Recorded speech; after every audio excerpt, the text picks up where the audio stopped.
If I had to give myself a job title, I'd probably try to come up with something professional sounding. Something like corporate image consultant or freelance PR manager sounds nice, but if I'm being honest, what I really do is deal with screw-ups. I look into things like chemical spills, buildings that aren't up to code, or managers who can't keep their hands to themselves. Then I make sure that whoever my client is gets away from that problem with a clean record.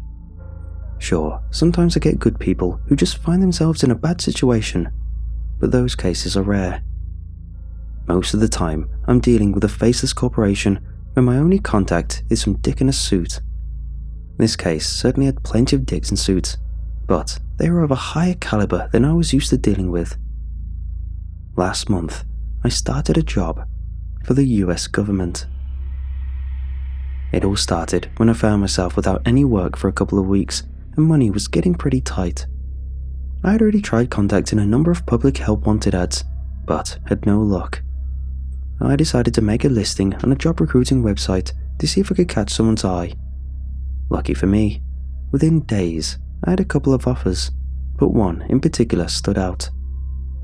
It promised a long contract and decent pay. In this line of work, like any kind of freelance job, long-term and stable work is hard to find, so I responded quickly. I hesitated when I learned it was going to be a government contract and had even more worries with the piles of paperwork and NDAs they had me sign, but at the time, I figured I could keep my mouth shut for a few good paydays. The only hint I had that this might be an unusual job was the language the woman interviewing me used near the end of the interview.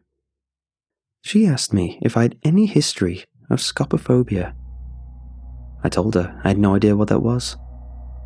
She informed me it was the fear of being watched. I told her no, that wasn't a problem. But when I pressed her for details on why this was important, she seemed evasive. She mentioned unusual occurrences could happen around this type of work.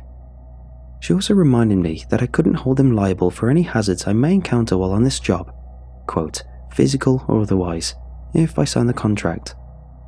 I took the job, of course. Only now, I wish I'd taken those warning signs more seriously.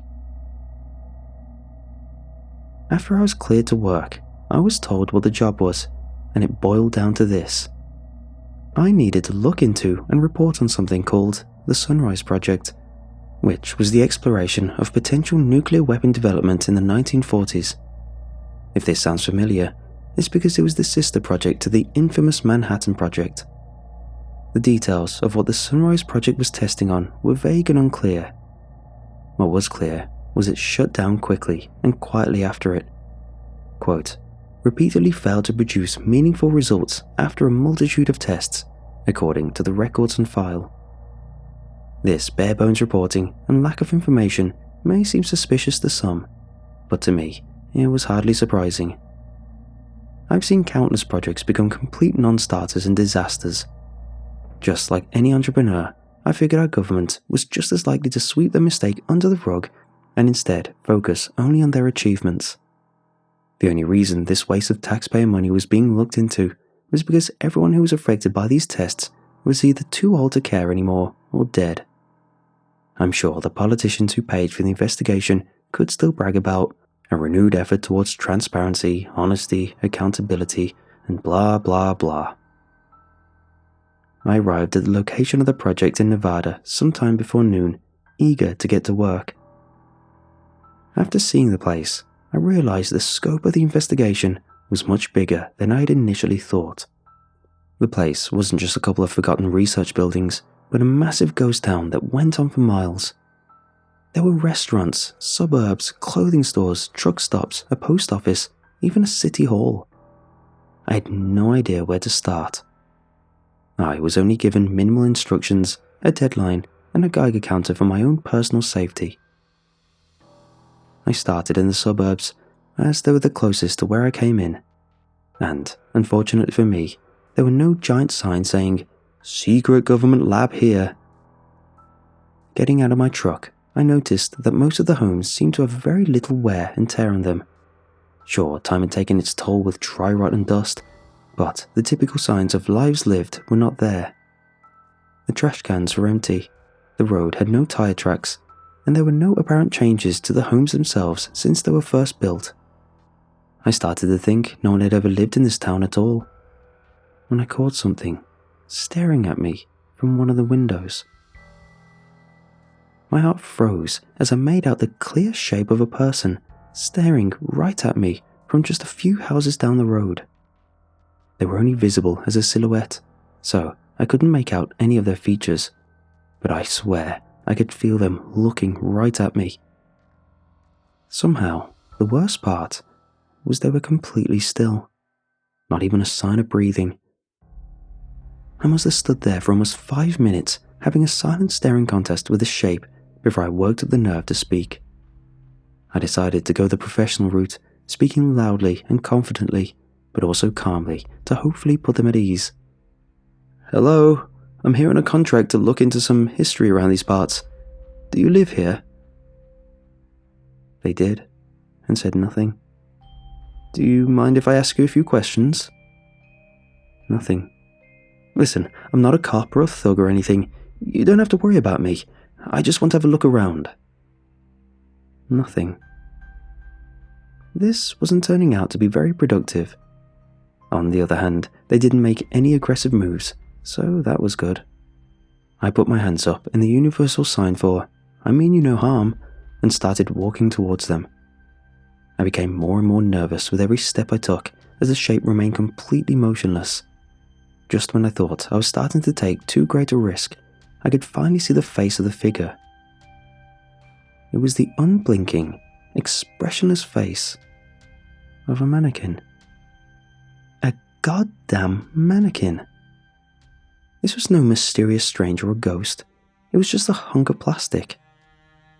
When I was done cursing myself for the coward that I was, I went inside the mannequin's house to see what kind of joke this was. Inside, I found a whole family of fake people. A plastic mom, dad, son and daughter, all done up in their Sunday best. It was while I was thinking about how uncanny and unreal this all was, when the truth finally hit me. This wasn't the research facility I went out looking for, and it certainly wasn't somewhere people used to live. This was the testing site. It was the kind of place once called a Doomtown. Doomtowns were set up to look like an actual American town, but they were totally empty, so when it was hit by a nuke, scientists could study the effect the bomb would have on real towns. I was suddenly incredibly relieved I had been given a Geiger counter before heading here. The place was still plenty strange, simply because it was just so big. Most Doomtowns were a few scattered homes, no bigger than a truck stop, but this place went on for miles. I figured there was a good chance not all of these buildings were just shells, and one might even have some kind of record of what had happened here, so I decided to head further in. I wanted to take it slow, just in case I missed something. I wanted to be thorough. After passing by a good number of identical houses and a few more mannequin families, I made it to a restaurant, the first I had seen coming in. It was an old-school diner with classic red leather booths and a counter with stools. Looking behind the counter, I saw no sign of any hidden testing equipment, but instead found preserved food. This was almost stranger though. It wasn't just fake displays made up to look like food, but actual bags of pancake mix and canned goods. I even opened a can of olives just to be sure, and while it sure as hell wasn't edible anymore, it had at some point been olives. I thought maybe this was one restaurant where they tested radiation's effects on food, but I checked the other places too, and they also had fully stocked shelves. Even the grills were real, propane tanks hooked up and everything. This all seemed like far too much effort just to make a believable recreation. Heading even further in, I started to see some changes in the buildings around me. Many of the windows were shattered and the shingles on the roofs looked singed. Even further in, bricks and cement were cracked and shattered. Anything organic burned away. It was at this point I started to realize this test site might have actually been active before it was abandoned. I would have been more worried about radioactive dust and fallout if it hadn't been for my Geiger counter, which had stayed mostly silent. long enough for me to find something truly strange and eerie. It was at this point I found the shadows. Well, maybe shadows isn't the right word, but I don't know what else to call the images left behind when something has been erased completely out of existence. There were black shapes burned into the concrete all around me. While some of them were unrecognizable, many were clear silhouettes of what was once there. Against the low roof, there was the shape of a ladder. On the sidewalk, the shape of a bicycle. And, most disturbing of all, the shapes of mannequins. Perfect outlines of people forever burned into the buildings all around me. While taking this in, I suddenly heard the noise I'd been fearing all day. My Geiger counter started clicking like a playing card in a bicycle spoke. If I knew one thing, it was if I didn't get out of there quick, I'd have about 12 new kinds of cancer. Before I could even work up a good sprint back the way I came, I heard and felt a deep rumbling coming from every direction. Mere moments after that, the sky lit up like it was on fire. That's the last thing I remember before I blacked out. I'm not sure how long I was out, but when I awoke, it was as if I had gone back in time. All the rubble and scorch marks were completely gone. The buildings looked like they had just finished construction. Even the storefronts were fully stocked with goods.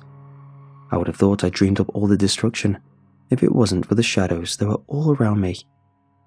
Even more disturbing was the fact that only the shadows in the shapes of people, the ones that had to be from mannequins, remained.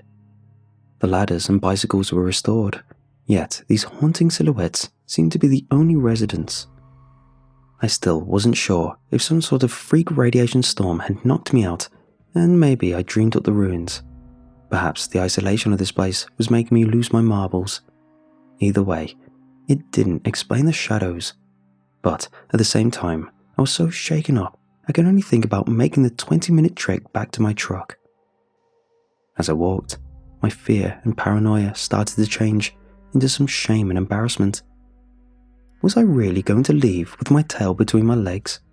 Wasn't I professional? It took another 10 minutes of walking before I talked myself into turning around and finishing what I came here to do. That was when I noticed something had changed.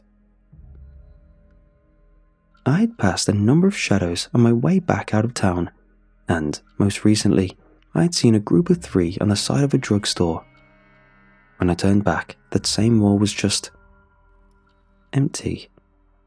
No eerie outlines of people, no graffiti, no dirt that could have looked like people. It was just empty.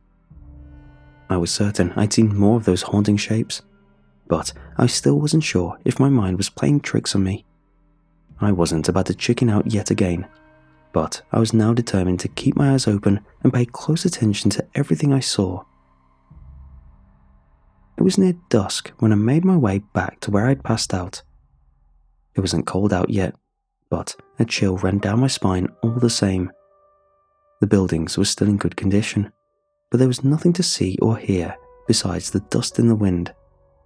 Nothing moving down alleyways, nothing moving on the streets, nothing on the...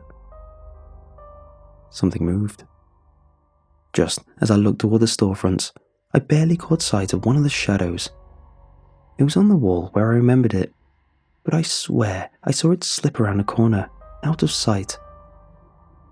That was my breaking point. I didn't care if I was going crazy, if I was a coward, or if I didn't get paid. I was leaving. I turned back for the truck, but I could still feel the shadows behind me. I picked up from a walk to a jog. I kept my eye on every corner as I increased my pace. On the next block, I saw something move in one of the houses. I was starting to panic as I turned down the nearest alleyway to make my way around the house. I could still feel the shadows staring. When I looked behind me, my worst fears were confirmed. A group of 5 shadows were on the walls of the alleyway I had just entered, all of them staring at me with blank faces only feet away. I ran. Turning down the street at random, I only saw glimpses of movement near me. I knew they were getting closer. I made it at least a few blocks before rounding a large building to a sight that stopped me in my tracks. Burned into the road must have been the shadows of at least 30 people, and they were all facing me. The largest group of shadows I had ever seen in one place. I let out a short yelp of surprise, unable to contain my horror.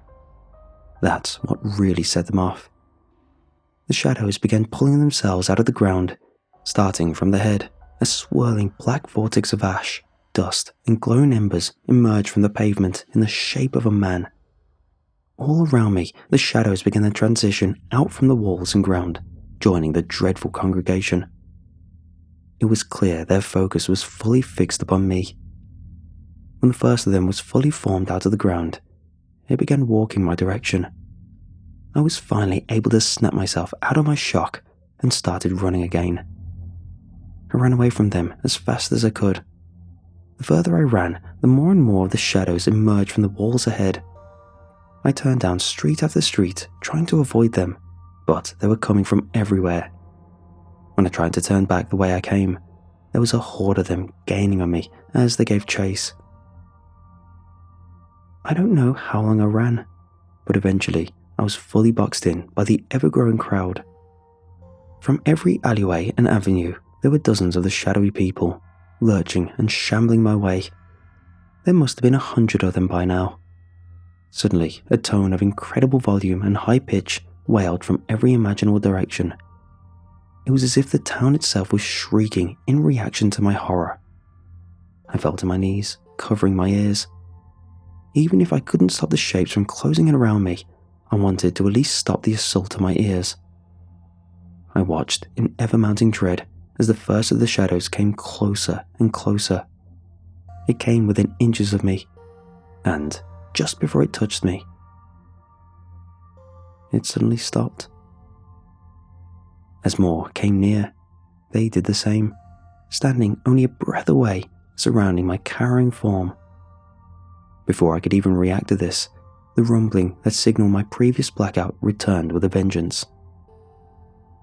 Even with the assault on my ears from that horrible shrieking noise and the ground shaking beneath me, the shadows continued to surround me, blocking my vision until all I saw was them.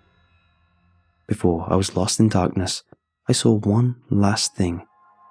The sky lighting up like a blazing fire once again. This time I awoke, and to a world both familiar and different.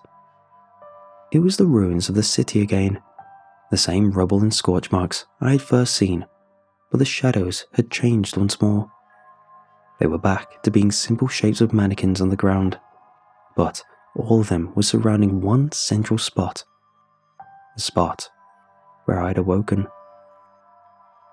I left that town as quickly as I could, and I've never returned. I didn't experience any other inexplicable events after my time in Nevada, but I have had time to reflect on what I saw that day. That sound I heard near the end of my experience was something I had recognized. It wasn't a screech or a wail. It was an air raid siren. I hadn't been able to realize it at the time, but looking back, it was obvious. Any Doomtown would have had a system of sirens to warn of an incoming test. The rumbling and the light would make sense too during a test. The rumbling would be from the detonation, while a nuclear blast could be as bright as the sun. What doesn't make sense, however, is if I saw all of that, how am I still alive? My best answer for that is the shadows. You see, I don't think they were the remains of some mannequins. I think they were people. People whose souls were somehow trapped in a singular moment of nuclear hellfire. I don't know how I experienced that same moment, but I believe they protected me. They know what had happened to them and wanted to spare me the same fate. I don't have proof of this. Proof this whole thing isn't some fantasy of mine, but I know what I saw. I think there were real people in that town. That's why I'm posting this. Someone out there might know the truth, but I know I wouldn't get the truth from asking my former employer. I knew that would only get me in trouble, so I told them exactly what they wanted to hear. I found nothing, and nothing happened with the Sunrise Project. That's what all the records will show, and I only have one souvenir that might prove otherwise. Sometimes, when I'm alone in the evening, I swear I can catch my own shadow moving on its own. If only for a moment. I might not have come back on my own.